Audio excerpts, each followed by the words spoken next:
Today, high school students are getting a business course of a different kind. Scott Reckler, director of LearnServe International, a Metro DC nonprofit, is challenging these 15 to 17-year-olds to think about business from an entirely new direction: social entrepreneurship. That this is not just sort of located in what they're doing now while they're in high school, so sophomore, junior, or senior in high school, but really this is going to set them on a path that when they go to college, they'll be like, oh, hey, I know how to do that, and start up a student organization. When they get to their first job, they'll be like, oh yeah, why don't we start this new program within the company or within the organization, and it'll set them on that path of innovating and leading and really trying to take their vision or their ideas, think creatively about solutions, and turn that into a reality. No, I wouldn't even say it. No, I'm just curious. I'm asking you really, how would you go about creating the rally? In an era that has seen greed collapse our financial markets, Scott is challenging young people in schools in Maryland, Virginia, and DC to think about business as a social good that makes communities stronger. Look, this is the issue that I care about. This is why it came about. You know what, we tried this and it failed, but that's okay because we regrouped. We said, all right, we learned from this. For Scott, he wants the students to start thinking about the issues. To get them engaged and thinking through sort of what's it like to be a social entrepreneur and answering some of those questions. And so the hope is that the students, both with the speakers who come in and then also with each other's ventures, they're constantly thinking, all right, well, what information do I still want to know? What are the missing pieces here? What ideas do I have?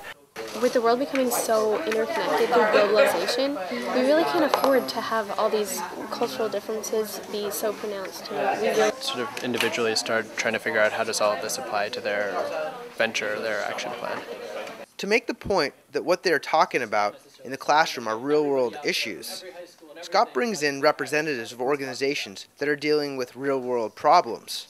And not only do the students listen to the presentation, but they are challenged to find ways to make the representatives' pitch stronger. Johanna is presenting her Chilean-based nonprofit to the students. Johanna was sharing the work of her organization in southern Chile, which is doing an income generation program for women who are part of the Mapuche community. And right now, the students are meeting with Jeremy Berman, who's a physician and has led programs to bring doctors from the US to Ethiopia to do assist with emergency medical care and work with physicians in Ethiopia. Everyone's responsible. Each student must come up with a social business project as well as a realistic action plan with real-world models to work off. The hope is that students' projects can be put into action. That's awesome. And so what we would do is we would pair up with an organization that's already in existence and do fundraisers, and I've already thought of several that we can do. It's not just talk, as students are bringing their plans into action in their high schools around the area, and hopefully into college. One of our students last year who was really concerned about the amount of styrofoam that was being disposed as styrofoam lunch trays in his school, actually added it up and found however many hundreds of pounds each day or each week were being thrown out by the school.